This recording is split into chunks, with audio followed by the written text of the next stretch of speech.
episode was entitled Unanswered Questions. And I have a few unanswered questions myself. Why are we just seeing the experts 2 weeks before decision day?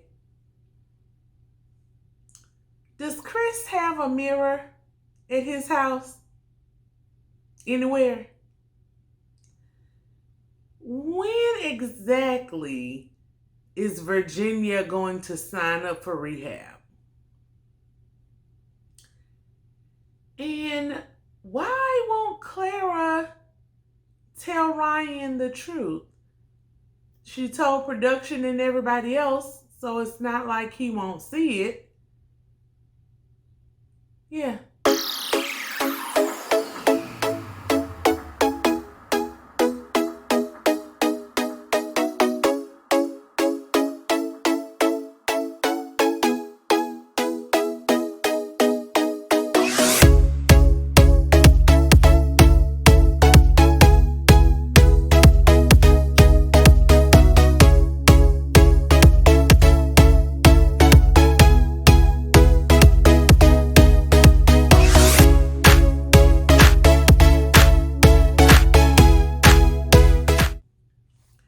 Hey y'all, hey. Welcome back to Scared of Beautiful. My name is Plez.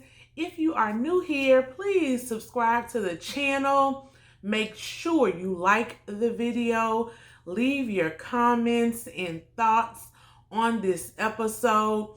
If you are one of my original subscribers, thank you so much for supporting me, watching this channel, and getting into this show that I love to hate. This is Married at First Sight, y'all. We are in season 12, down in Atlanta. This is episode 13, which was entitled Unanswered Questions. So as a bit of a background, this was an episode where finally we get some guidance, some hard-hitting questions from the experts, Pastor Cal, Dr. Pepper. The couples finally get to meet with them, and more importantly, they meet with them one-on-one as individuals. So that'll be the constant theme recurring throughout the episode in the review that we're going to talk about. First, we see Virginia and Erik.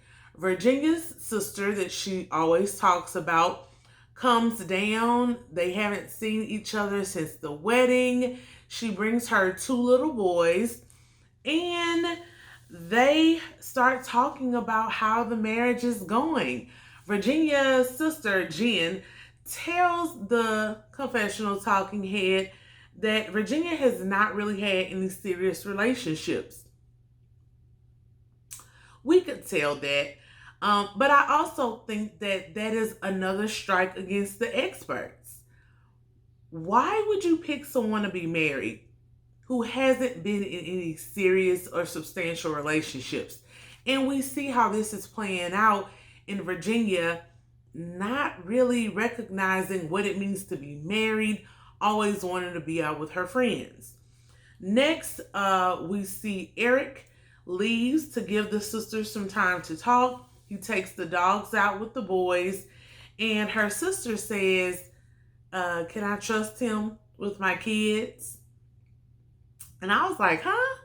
Like, what exactly has Virginia been telling this girl? Like, I mean, he was just going out with the dogs and the boys for a walk. It wasn't like they were going, that was just weird to me. Virginia doesn't really respond to the question either, so that just left this like cloud. Virginia says that Erik is controlling, and she talks about the differences in their political views, with Erik being super conservative and Virginia being liberal and not.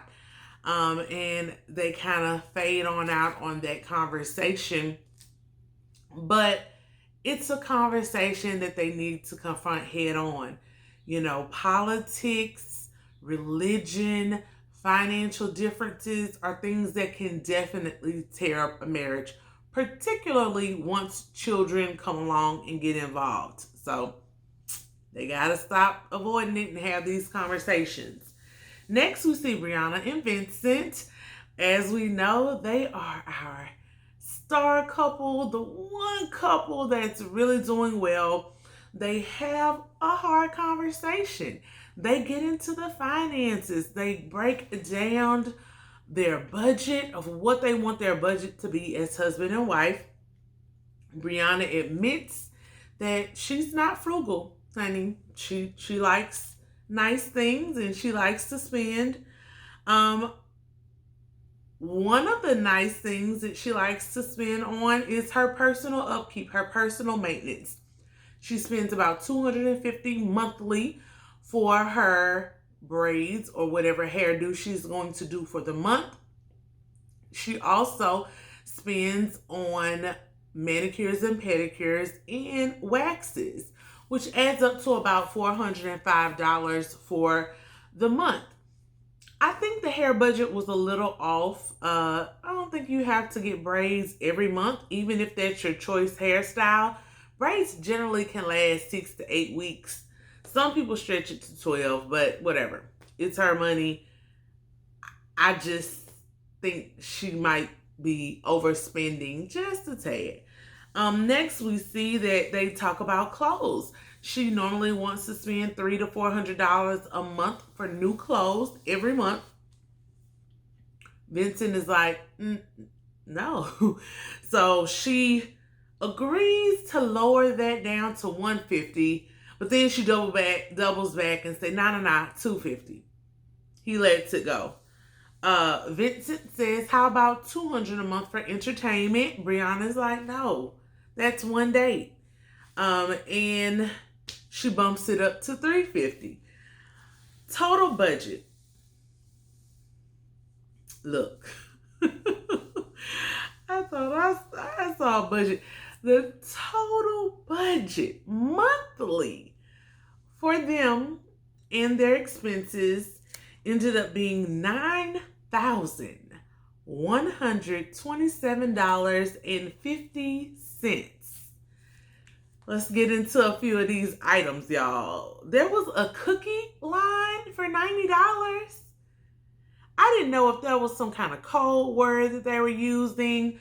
Maybe that's a family member that they're going to contribute $90 a month to their household. Because I refuse to believe that they're spending $90 on cookies, like the ones you can eat. Again, unless it's an edible or something that they're using a code word for. Like, you have an actual cookie budget that was outside of your food budget. That just caught my eye. The next was the phone. Phone was $215. Pretty good, normal. Internet, $80. Great. Insurance was $315. That was great.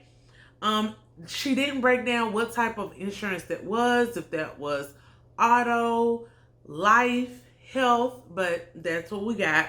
Travel was $500 a month.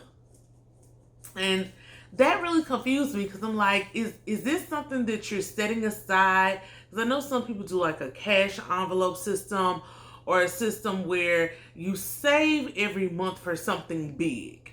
So I'm like, is this your savings so that you can have 2 big trips a year or something? Or is this literally you expect to travel every month? If so, that's, I think, a bit much. Because unless you're traveling on the weekends, you're going to keep taking off days out for PTO to travel every month. Okay. Next, I'm not going to lie. I saw that huge number and I was flipping out a little bit because I didn't see long-term things that should be in your budget. But when they flashed it back again, savings was included at the bottom, a $3,000 lump sum. So $3,000 of the $900,000 plus dollars was for savings. Then there were 2 large numbers at the top, which I'm assuming what represented their incomes. One was about $109,000. The other one was $89,000. And look, I am here for it. These are young people who are doing well for themselves. They really have an opportunity to set up wealth and to create a long-lasting life for their families and their generations to come if they are smart. Like your 20s is when you set this stuff up so that you can retire early and do all that travel that you want to do. Like I said, for me, big things were missing. I didn't see any lines for healthcare, retirement, or investments. And those are things that they're really going to need, particularly since Vincent is an entrepreneur. If he has his own company, LLC, he likely is paying for healthcare out of pocket. People don't like insurance and they say, oh, I'm not going to have it. But look, when something happens big, and they may just be relying on Brianna's job and putting him on her insurance, which is the smart thing to do. But I was just interested that wasn't a consideration for them. And retirement, like that is going to be huge. That savings money should not just be sitting in savings. It needs to be in a Roth IRA or some kind of other interest-bearing stock, bond, something that will build the money over time, not just a basic savings account. So I hope they get that together. Vincent thinks the budget is way too much. They should spend more time at home. He's like, we're going to have a house with a pool table, with TVs. We can just hang out. Sir, your wife doesn't want to Netflix and chill. You will have to take her out now and then. He wants to spend less and save more. That just reminded me of Walmart. And, you can be on a good budget, but still carve out some money, at least for once a month, to splurge and do something nice. Brianna still wants to date. She wants to be courted. She wants to keep the spice, the excitement, the fire alive in their marriage. And I get it, but I just think there needs to be a balance. I think he may be a little too frugal, and I honestly think she's a bit of a spendthrift. But I think with the right coaching, they can get that together. Next, we see Pastor Cal meeting with Virginia. One thing that they did that I kind of irked me a little bit, they had all of the men meeting with Pastor Cal except for Virginia for some reason. And then they had the women meeting with Dr. Pepper. I really feel like these couples production, the show has done them a disservice, right? Even in past seasons, they were getting more regular interaction with the experts. I honestly think because how this show is so intense, this experiment is so intense, you're literally marrying someone at first sight. Honestly, they should have bi-weekly meetings with the experts as check-ins. So a lot of these communication issues with some of these couples could have been prodded along earlier and guided earlier had the experts been actively involved. I think bi-weekly meetings with the experts is a great thing. To date, we've seen them like twice. And we're almost 6 weeks in. That's not good. But Pastor Cal meets with Virginia. Virginia says that things are going well, but when they're good, they're good. When they're bad, they're bad. They always zoom in on her playing around with her ring. And I know that's a part of her anxiety, but I know for Erik that makes him nervous. It makes him think she's just going to run. Virginia says that she has an actual fear of getting pregnant because she fears being a bad mom. She also fears the bodily changes and things that she will go through in pregnancy. Virginia says she remembers stuff from her own childhood. She was recently talking to her dad about things that happened that were traumatic for her that she remembered, and he didn't even know that she remembered those things. And Virginia doesn't want to mess up her kid's life. She doesn't want to, make mistakes with her children. Pastor Cal applauds her self-awareness. I do as well. and assures her that her feelings are natural. Even the best parents make mistakes, and they do. He says that this awareness will make her even a much better parent. Just the fact that she knows what that feels like as a child. And I can honestly say, I agree, but I disagree. Awareness is the first step, but Virginia needs therapy to help her heal and deal with those childhood traumas, the issues with her parents' divorce, before she can fully be married successfully and even raise children, because those fears that she has will cause her to overreact with her children. And honestly, again, rehab. Virginia has a problem with drinking. We'll get to that later. But there needs to be some awareness there, and she needs to be willing to get help. Also, some parenting classes wouldn't hurt. Her and Erik are going to have to compromise a lot and come on one accord, because children can sense when mommy and daddy don't have it together, and they will play you like fiddles. So y'all already see the signs.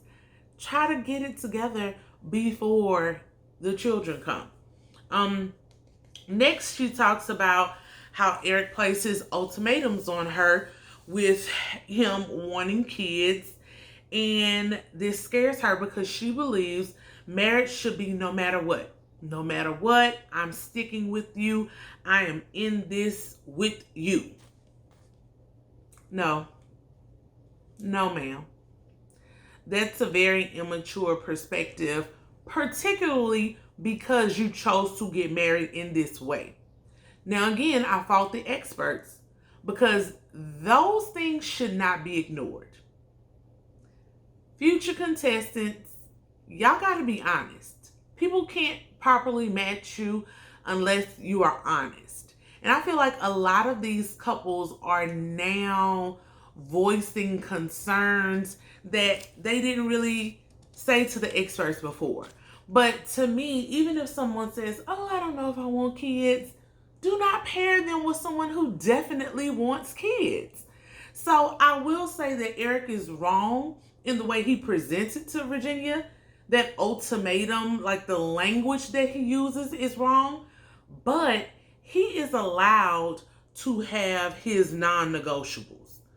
Like, he's allowed, especially children. That's a big thing to ask someone who wants children to not have children, not because you can't, but because you're scared or you have this fear of what type of parent you'll be. Like, those are such vague things. That's not a real reason. And he has a right to his desires as well. It's just that his method of communication is horrible. Pastor Cal says that they both have to figure out what marriage looks like to them. And they have to communicate that with each other so that they can then figure out how to compromise. Virginia says marriage to her means loyalty and trust. So there you go. She wants somebody who is down to ride till the wheels fall off. Next, we see Erik meeting with Dr. Pepper. They flipped the couples with this one. All the other couples, the men meet with Pastor Cal, and the women meet with Dr. Pepper. Erik says they have highs and lows, but he starts going into this blow up about her dog Rocky and everything. And Dr. Pepper checks him, as she should have. It's like, why do you have to be this dog's dad? And he's like, oh, well, in order to make the marriage work, we have to work together. What's hers is mine. What's mine is hers. Dr. Pepper likens this to Virginia having a previous child before she got married, and Erik trying to force a relationship and demanding access in an equal relationship with her child, and they're only 5 or 6 weeks in. That's not natural. Things have to flow. That type of access you work up to over time. It's not a normal thing, and it has to happen naturally. She says, look, you gotta consider Virginia's side in this. And she was absolutely right. I'm glad she was able to get him together. I think because she's an older woman and she's the expert, he was able to hear it and look at it differently and approach it better. Erik says that Virginia, he wanted an independent woman, but she might be a little bit too independent for him. She goes out on weekends, whether he wants to go or not, and whether he goes or not, she's going. Dr. Pepper tells him that is a bit much, but he should try to talk to her about carving out one weekend in the month that's just for them. I hear you, Dr. Pepper, but I honestly think it should be two. He already works a job where he's not there 3 or 4 nights out of a week. They need more one-on-one time, especially in this building phase of marriage that they're in. She also says that they need to talk when they are sober. A lot of the arguments they're having are occurring because they're drunk. She also talks about Virginia's drinking and says that it's excessive, which we all have said. 2 to 3 glasses should be more than enough, and that alcohol is contributing to their blow-ups. Erik agrees and says, look, I will try to have a conversation with her about it. And Dr. Pepper reminds him to have an honest conversation, but not a cruel conversation. So in other words, Erik, watch your tone. It's not always what you say, but how you say it. Next, we see Dr. Pepper with Ryan. Ryan says that he and Clara have good energy. He can't think of any challenges that they have. I call BS. Ryan and Clara are doing a lot image-wise for these cameras, and I think this is mainly because of Ryan. Why come on these shows if you're super concerned with your image, your parents are ministers, you're cheating yourself, and you are cheating the audience, sir. Dr. Pepper brings up the spirituality and religion issues that they have. Ryan says he knows that Clara has a solid foundation because they've talked about it, but he doesn't want to push her. Dr. Pepper, thinks that they need to have more conversations around religion, spirituality, and what that will look like as their family grows if they have children. Ryan says, the next thing they get on is the sex issue and the lack of sex that they're having. He doesn't know how this makes her feel. Dr. Pepper is like, have you checked in with her? Do you know what her feelings are regarding the fact that you all have not consummated the marriage yet? And like we said last episode, Ryan, unfortunately, is selfish. He's making a lot of decisions in this marriage just based off of his perspective, and he's not even considering her feelings. Dr. Pepper says he needs to take a deep dive with Clara, address this issue because it may be an elephant in the room that he's unaware of. She could be feeling rejected, lack of commitment, and just overall emotional distress. They need to talk about each other's emotional needs, not just their physical needs.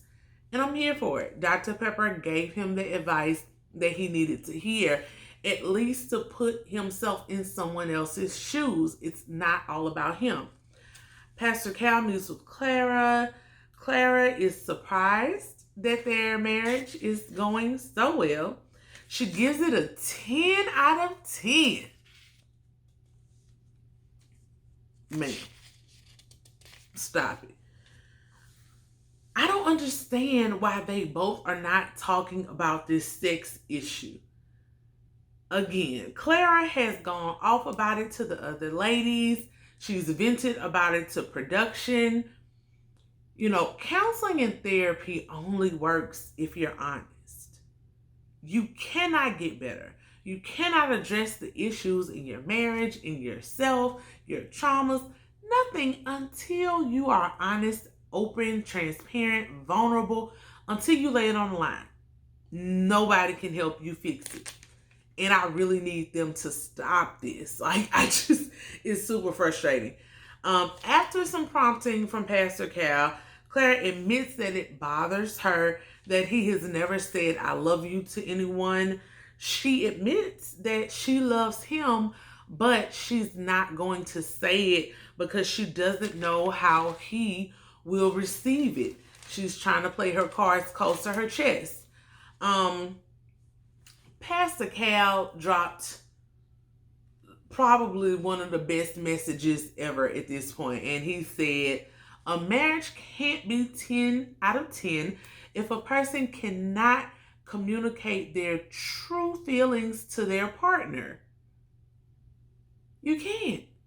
If someone is afraid that expressing their love to their spouse might upset them, they are then expressing an insecurity and inequality in the relationship.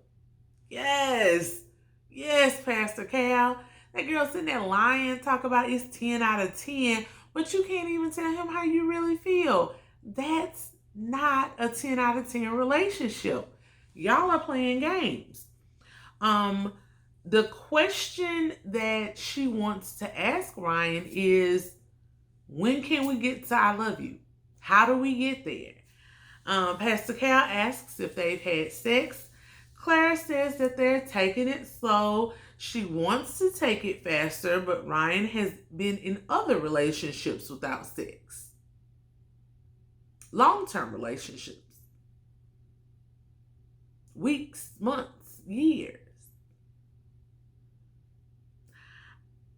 I don't know how to call it at this point with Ryan. I don't know if he's a virgin. You know, we talked about the whole Christian sex thing a video or two ago. I know some people who felt like intercourse was the only way you lost your virginity. Oral sex, you know, fondling, all of that was okay as long as you didn't have intercourse. So I don't know if he's a virgin or if he's asexual, a demisexual. I mean, I don't know if he's in the closet and just, you know, trying to push female relationships because of his religious background. I don't know how to read him. I really don't. Particularly since he keeps allowing her to pleasure him at nights without much of a return to her. Usually asexual people don't do that. I'm confused, y'all. Pastor Cal asks if she's cool, if she never receives more from him physically, and Clara says no. No. Thank you, Clara. Thank you. Choose you, girl. Virginia and Erik, they meet back up to go over the issues that they discussed with the experts. Erik brings up the issue of over drinking and not discussing serious topics when they do drink. Virginia, the hallmark of an addict. She immediately downplays what Erik says and says that any argument that we had, we would have had it whether we were drunk or sober. You don't know that, ma'am. Try being sober for once. Erik says that any new discussions that they have, serious discussions from here on out, they need to be sober. No alcohol involved. Virginia just mumbles, I'm not talking about it. You got a problem, girl. You have a problem. Um, she changes the subject to her fears about having kids and his ultimatum. He's like, you know what, that's not fair. Don't call it an ultimatum, but it is a deal breaker for me. Um, she says that feels like the same thing to her. It hurts her, and she talks about what if she can't have kids. Now, Virginia, girl, you're doing the most right here. You are moving the goalpost. You haven't gotten there yet. You didn't even say with the experts that your concern was, what if you can't have kids?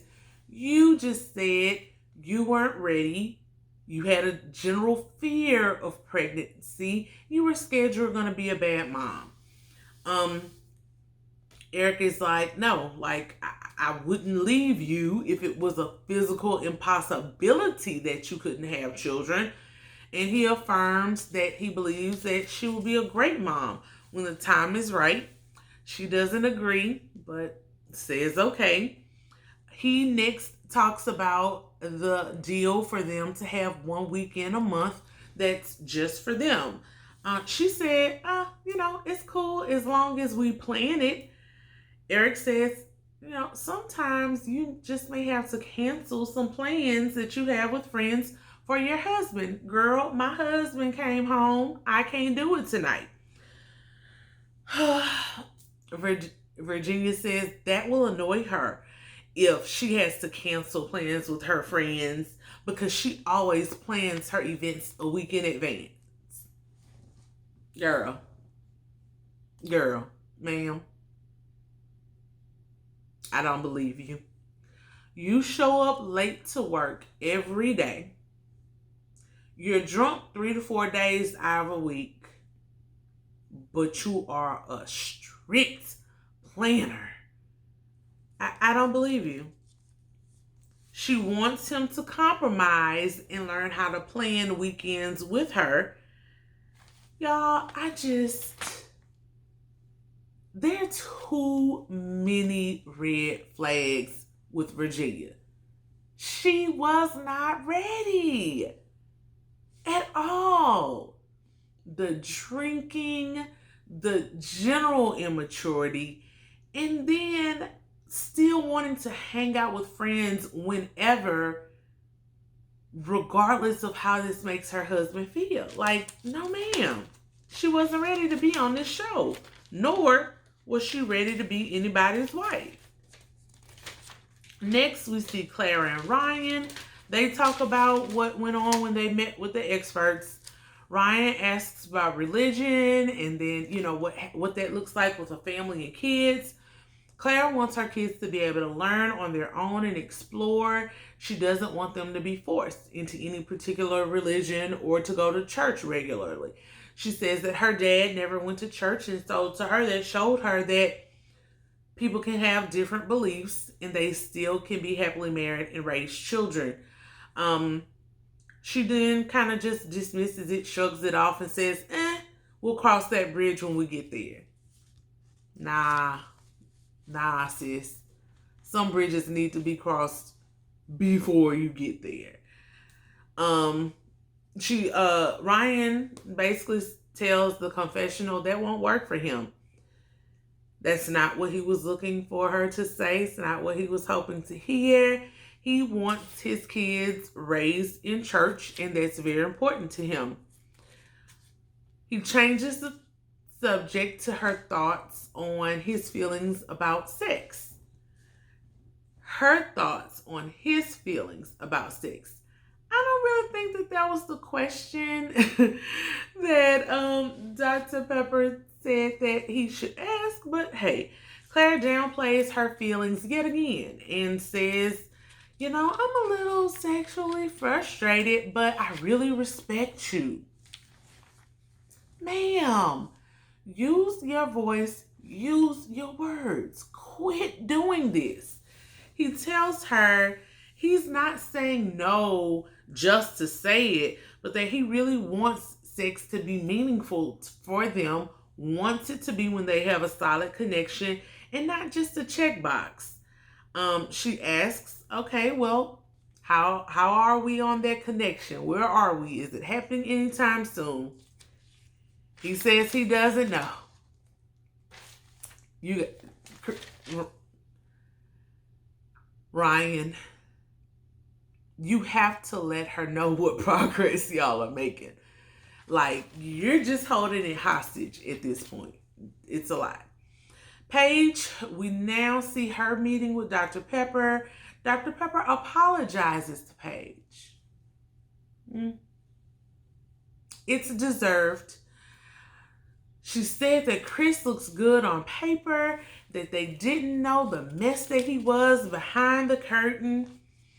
I'm sorry, y'all. I call BS. We all saw the casting special. We all saw the weeks leading up to them getting married. That man was shallow as a kiddie pool. Shallow, superficial, fake, fugazi, all of the words. They just weren't paying attention. They were not vetting people properly. It's either they have a lack of discernment or they're just not socially aware enough.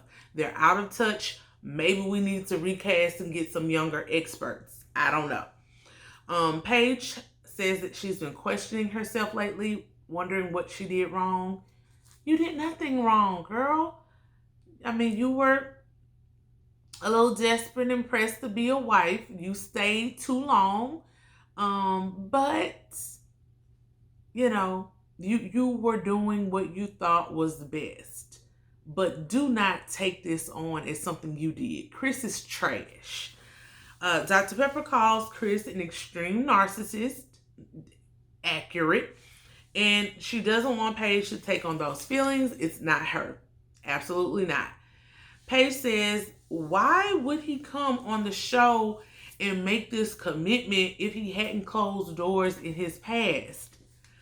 Because he's selfish and does not know what he wants. He wanted a little fame. He thought he might get a wife up to his standards. You know? He saw the casting call and wanted to be on TV, sweetie. Dr. Pepper says he doesn't think of anyone but himself. True. And she asked Paige why he wanted her to meet with his future child's mother. Paige says she doesn't know. She's been trying to figure that out too. When they met, Mercedes is like, we're not getting back together. But yet he still bought her a car and Mercedes accepted it. They're both playing you, sis. Dr. Pepper says that the purpose was to hurt her. She reminds Paige to have boundaries and that a good person will not try to hurt her and will correct their actions and their missteps if they see that they're hurting her. Yes. Paige says on decision day, she wants to ask Chris why he would be so eager to walk away from his marriage within a week. Because he wasn't attracted to you and didn't like you, and he didn't come on the show for the right reasons. At this point, it's obvious he don't want you, and you should not want him. Like, just take the lesson and thank God that this was just 1 or 2 weeks of getting yourself invested, not 1 year or 5 years before he showed his true colors. He let you see it soon. That way you can get out, cut ties, and move on. Pastor Cal meets with Chris, who of course comes over 45 minutes late. Pastor Cal tells Chris, look, I had high hopes. I'm disappointed. Chris says, yeah, Paige and I looks good on paper, but he wouldn't approach her if he saw her in church or in a bar. Pastor Cal's like, why? And Chris says, it's her physicality. I'm not attracted to her face. Pastor Cal's like, look, I don't believe it. Like, you got to give me something else. What was something other than physicality that you didn't like about her? And Chris comes back to her face. He said he was not physically attracted to her. Then he says he's not trying to be disrespectful. Anybody who says that, they're about to be disrespectful. So he then proceeds to be disrespectful, and he says, out of all the beautiful queens in Atlanta, black queens, white queens, Hispanic queens, it shouldn't be this hard for the experts to pick one and to find someone for him because he's not that picky. Even Pastor Cal had to give him the Negro please look. Sir, you are the strawberry picker of pickies. Like, yeah, you're super picky and you know it. He says the experts just happen to pick the one that he's not attracted to. And at the end of the day, he has to be attracted to her because that is his wife. He says that he was open to getting to know her, but he still had to be attracted to her. And Pastor Cal reminds him, like, look, I asked you about this early on. You said you wanted someone where you could be a power couple. Y'all would walk in a room and own the room, any room you stepped into. Pastor Cal says she was qualified in every other way but her face, and that attraction can grow. In a marriage, you have to be focused on your shared values. Focus on that. Try to let everything else grow. Chris says, I did that. And Pastor Cal's like, you didn't. You didn't give it a chance to grow it out. You didn't, sir. You smashed her and 2 or 3 times at that. Then told her you weren't attracted to her. Continued to have sex with her. And then I'm still not convinced that the baby story is true. So you finagled a way to get out of it because you thought that would push her away. But she was holding on for dear life. So you finally had to force your hand and just be like, I don't want you. Pastor Cal wants Chris to look at his failed engagements and now his failed marriage, all of his prior relationships, and see what he can learn and how he can move forward in approaching his next relationship. He doesn't need to move forward. He's an extreme narcissist and he needs help. Problem is, most narcissists will not go get help. Chris believes that he handles this to the best of his abilities. Pastor Cal challenges him on that with the car situation. That wasn't the best of your ability. Chris lets us know that he actually offered Paige that to accompany him and Mercedes to get the car. Pastor Cal's like, that just shows that you really didn't care about her feelings at all. He wants children. He wants his children to have an inheritance. And he says he was actually even thinking about buying Mercedes a house. Pastor Cal's like, this is the issue. You and these impulsive decisions. These impulsive decisions is why we're here today. You don't have to give the mother of your child the world, particularly when you're still married to someone else. And finally, Pastor Cal's like, you don't think you owe Paige an apology for everything that you did and put her through? Chris just gives us that slimy smirk as usual, chuckle, and says that he can't apologize for that. Just laughs and says, I can't. Pastor Cal's over it. We are too. Y'all, please don't show us Chris in these next few episodes. We don't need to see Chris again until decision day. Like, at all. We're tired at this point. Paige goes back to pack up her apartment. She says that she's dreamed of being married ever since she was a little girl playing with her Ken and Barbie dolls. She's disappointed, and she again wonders why he would sign up for this show when he didn't even move in or spend one night in the apartment. Don't worry about why. The world may never know. Don't worry about closure. You see it for what it is, move on. He couldn't commit to 8 weeks of marriage or a friendship. Why would you want to be friends with this man? He literally tried to break you on national TV. Girl, self-worth. She's moving out to move on with her life, and she's hopeful that she will find love but believes that it will be worth the wait this time. Girl, please wait and use them two therapists that you claim you have. Pastor Cal meets with Vincent. Vincent says that they have fun with each other and take care of one another. Communication has been hard for them, and he doesn't like the particularity in which she runs the household. The answer questions before decision day would be Vincent talks about her being an early riser and always trying to wake him up when she wakes up. He wants to please her and doesn't want to appear lazy. Pastor Cal lets him know, like, look, pleasing her isn't giving her everything she wants or doing everything that she says. You have to speak up for yourself and learn how to please yourself, because you can only please her when you're your best self. It's okay. He assures Vincent that it's okay to be a little selfish sometimes. Vincent says he's already thinking about the future. He wants 4 kids.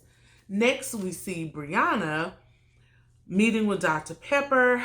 Brianna likes how kind and caring Vincent is, but she says that their communication styles are different because she's very direct, aka bossy, and he is not. Brianna wants to know why financial stability is so important to Vincent. Just the way she said that was weird. Financial stability should be important for everybody. She wants to travel and have experiences, whereas Vincent wants to plan for the future and save. Yeah, you need to do both, sis. Dr. Pepper says Brianna needs to get to the core of what money means to him. To some men, money can be a sense of pride, their ability to provide, things like that. Brianna also talks about the issue with children. She wants to wait 3+ years to have children, and Vincent only wants to wait a year or 2. Brianna says she's worried about her body being able to carry a baby because she has high blood pressure. That was really shocking for me because she's so young and appears to be super fit. But it just goes to show us how some illnesses really can be genetic, no matter, what you're doing to take care of your body. But she fears that because her high blood pressure hasn't gone away with diet or exercise, that this will impact her body in pregnancy. But she doesn't want to let Vincent down. I get it. If you haven't seen it on my channel yet, I have high blood pressure. I've had it since my early 20s as well. And unfortunately, it did impact a pregnancy for me. If you haven't seen that video, I'll put a link to it up here. It's my stillbirth story. So I can completely understand where Brianna is coming from with this fear. But it's something that they got to discuss. Jacob meets with Pastor Cal, and he says the best thing about their relationship is that he is physically attracted to Haley, but he doesn't think Haley wants to make a connection with him. Pastor Cal says, look, you got to put in the work to communicate and deepen your connection.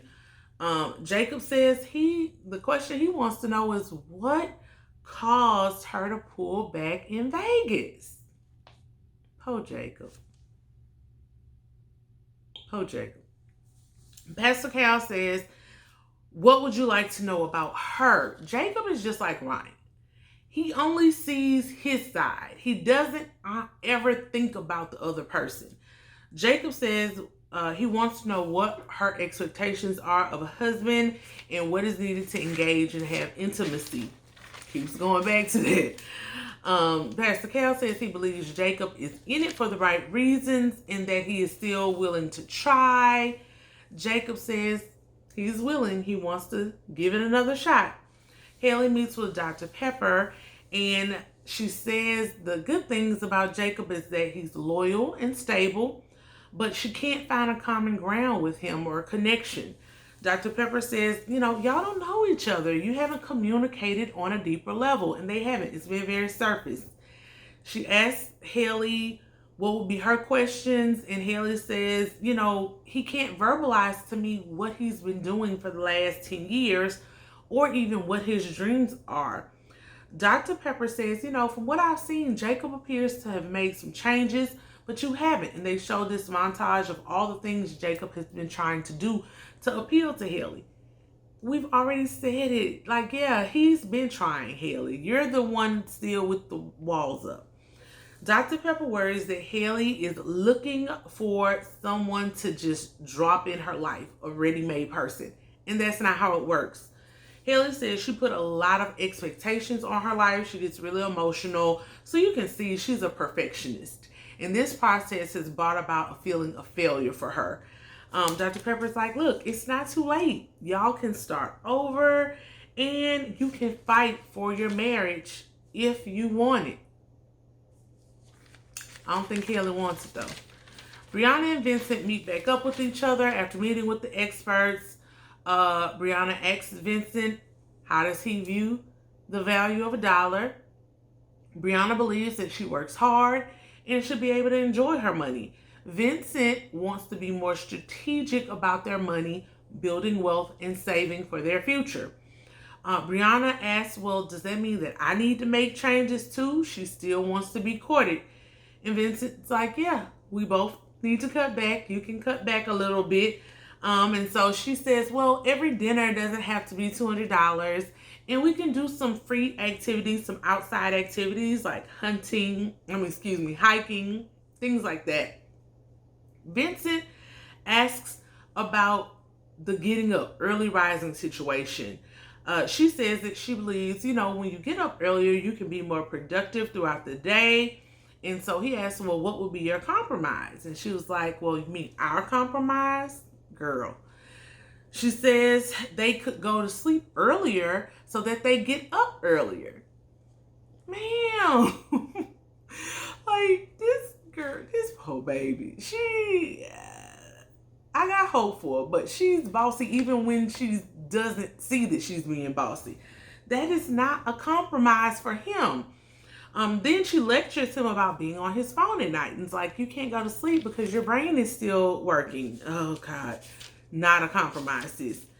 Then she talks about the childbirth issue and her fears with the pain, fluid, her body changing.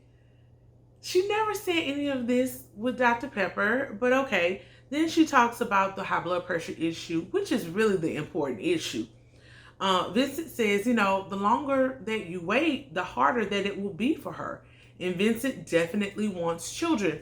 I agree with Vincent. She needs to talk to her doctors. There are high blood pressure medicines that are safe for pregnant women. She will need a higher risk pregnancy doctor. They will have to monitor her. But, if you want to make this marriage work, again, I'm the same way I feel about Erik. You can't ask the man to forego having children. Now, the compromise may be that he doesn't get the 4 that he wants. But I think it's very premature to say that you're not even going to try. And to his point, once you start getting in your 30s, that's when advanced maternal age and all those things start to kick in. Jacob and Haley meet back up, and Jacob says that he has failed at all of his past relationships and feels that this may be his last shot. Haley asks about the last 10 years of his life again. And Jacob is kind of vulnerable and says, these years have just been kind of dull. I've been less social because all of my friends were getting married and having kids. Understandable. Jacob then asks about her need to break away from him sometimes. And she says that she was in a controlling relationship for 5 years and that anytime she feels like someone is pushing things on her, she doesn't want to be forced to do anything. She just runs from it. Haley says that she felt like their engagement, their conversation was a one-way street. And again, this is just them not communication. They're talking past each other and at each other, not to each other. Jacob says he felt like that she didn't want him to even attempt to engage her. And she says, well, every time you attempted to engage me was after a big fight or blow up, and I was shut down and closed off to you. Jacob says he thinks there's enough there for them to build and that if she wanted it, it could work. Haley says she still wants to try. So here we go, kids. I think this is their 4th or 5th retry, restart, refresh. You know, the great Aaliyah says, dust yourself off and try again. But I want Haley to really try. Now, I don't think she's done that before. That's it, y'all. That's the end of this episode. Lots of drama, lots to unpack. Let me know in the comments, what do you all think? Subscribe to the channel, like the video, and I will see you all next week for another review of Married at First Sight. See you guys later. Bye.